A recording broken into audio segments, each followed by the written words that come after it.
friends, Gia here. Welcome if you're new, and if you're already a subscriber, thanks for coming back. Guys, I have done something that I'm just so excited about, and I could not wait to film this video to tell you about, because I literally feel like there has been 20 pounds literally just lifted off of my shoulders. And it all has to do with my kids' playroom. We literally got rid of probably, I would say, about 40% of their toys. And I have to say, it feels absolutely wonderful. All right. So, okay. So let's start from the beginning. First of all, let me just tell you a little bit about me in case you're new here.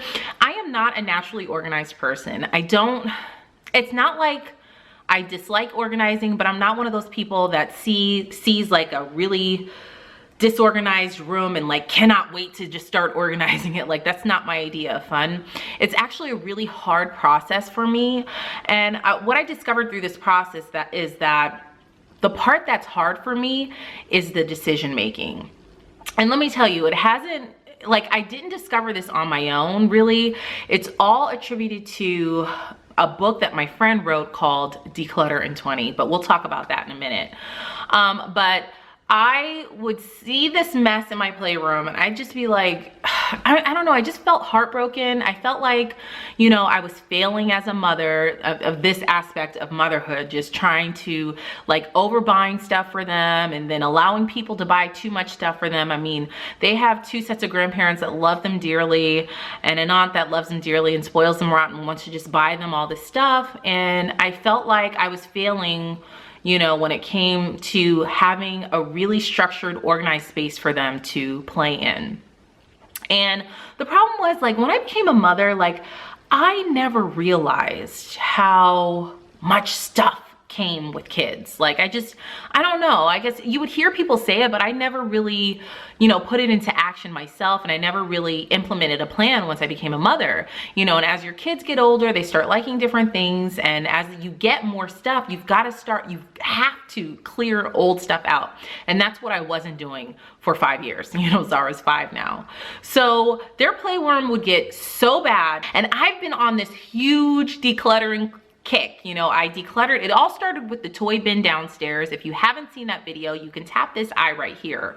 But it started with the toy bin downstairs. And it's so funny that my friend wrote this book because, you know, if you've been watching me for a while, you know, I typically like to do things in 20 minutes. Like, I have my quick, you know, cleaning routine that I do in my kitchen, 20 minutes. Every evening after work, which I'm still working on my evening routine video, but I usually only have about 20 minutes to do what I need to do around the house. So that doesn't include like cooking, you know, or spending time with my kids or doing everything that I need to do as a mother and a wife after I get home from work. But I'm talking about like after the kids go to bed, after we've done homework, we've played, we have bath time, and we ate dinner and the kids go to bed. After that, I usually have only about 20 minutes to do what it is that I need to do. And before it's time for me to relax and have my own me time. So it started with the toy bin in the living room, and I did that, and you know, it took more than 20 minutes, but I still did it, and I felt so accomplished. And my guest room declutter and clean with me video that was just posted last week, you can tap this eye right here if you haven't seen it. But there were so many toys in there from Christmas time that I had to, like, I literally pulled all those toys out and put them in the hallway, and it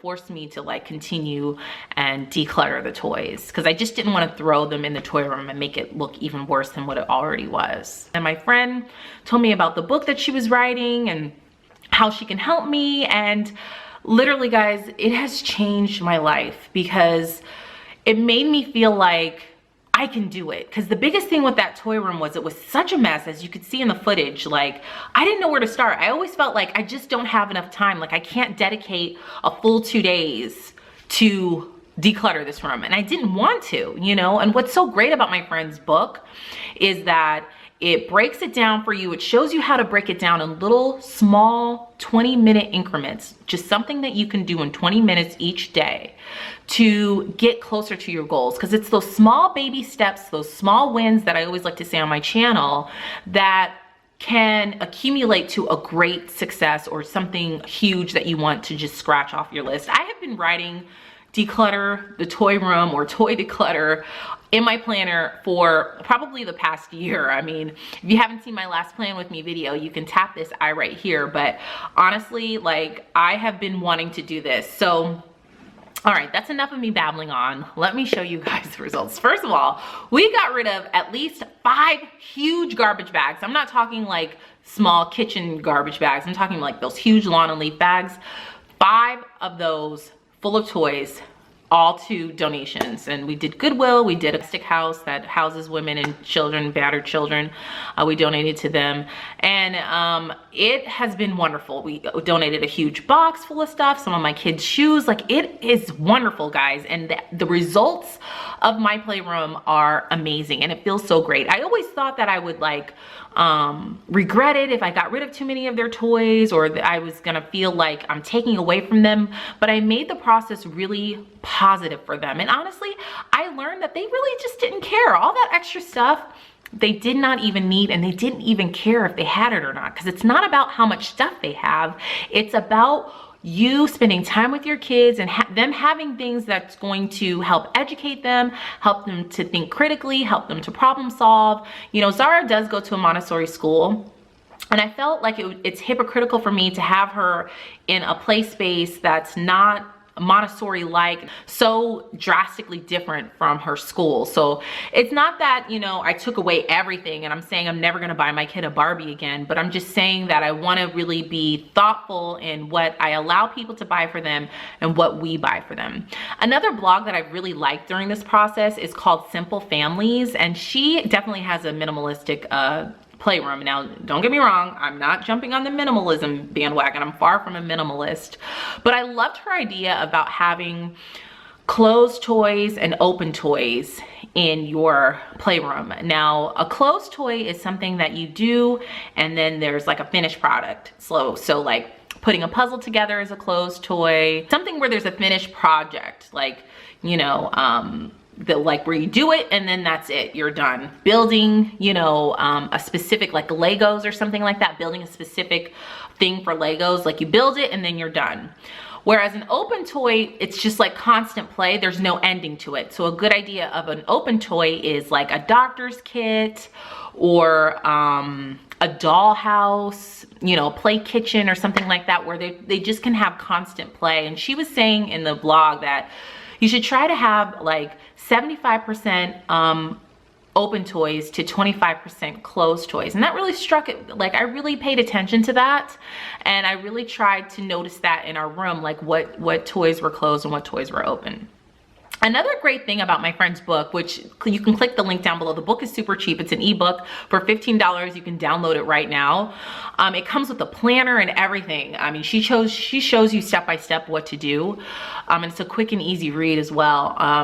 But if you just take small little sections, you can do it. So it started with me and my husband. We did it. We did like 2 nights, 2 20-minute sessions. So by the weekend, like, I was so happy with those 2 sessions. Like, I just was like so excited about it.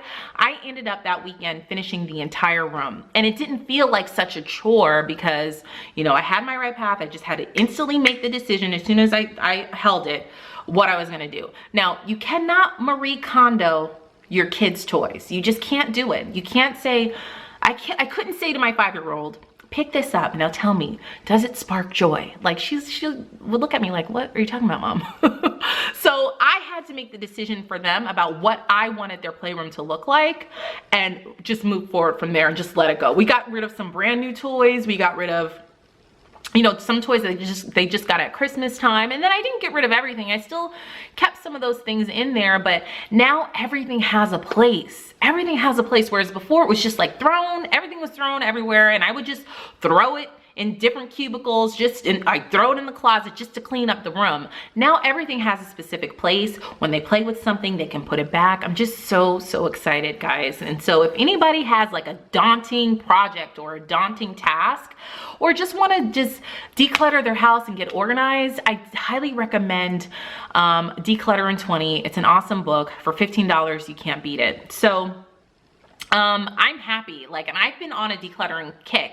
Like, it started with the toy bin, and then I did like their little play kitchen and home workstation area. I did our dining room, and these are all like quick 20-minute sessions that I would do, and I felt so accomplished. It was like giving me endorphins, the same drug that you get when in your brain when you exercise. It was giving me all these endorphins to feel like I was proud of myself, I was proud of my home, and I'm all about, like I said, creating those small wins to give you that momentum to keep going forward. You know, I'm in the season of life that I'm in, like, my house isn't going to be perfectly clean, and I'm okay with that. Like, I don't have time to sit and clean my house all day. Now, don't get me wrong, that's no shade. If you can do that, by all means do it. But the season of life that I'm in right now and the age of my children, like, my house isn't going to be perfect, and I'm fine with that. So I'm just really, really happy with it, guys. I hope this was motivating to someone out there. Leave a comment down below and let me know. Is there anything daunting that you need to organize in your home or that you need to declutter? Another thing that I did was my closet. I ended up doing that in like 3 20-minute sessions, and like, I've never showed my closet and how horrible it was before, but I don't know if I'll ever show you that because it's really, really bad. It was really bad, but I ended up doing it. It felt like I was just so happy. It just brought me so much happiness, and I'm all about being happy, having positive thoughts. So you've got to do that in your life. If you're in a place where it's like you're not happy with your home and you're just not happy with the amount of stuff in it, I'm telling you guys, get rid of it, clear it out. It feels so great. So leave a comment down below and let me know, what are you working on as far as organizing in your home or decluttering in your home? If a toy room is one of them, you know, what are your plans for it? I highly recommend the book. The link is down below. If you have any questions, leave them down below. But thank you guys so much for watching. If you haven't hit that subscribe button yet, you can tap my picture up above and check out my previous video right over here, and all my social media platforms all listed down below. Thank you guys so much for watching, and I'll see you in the next video. Bye.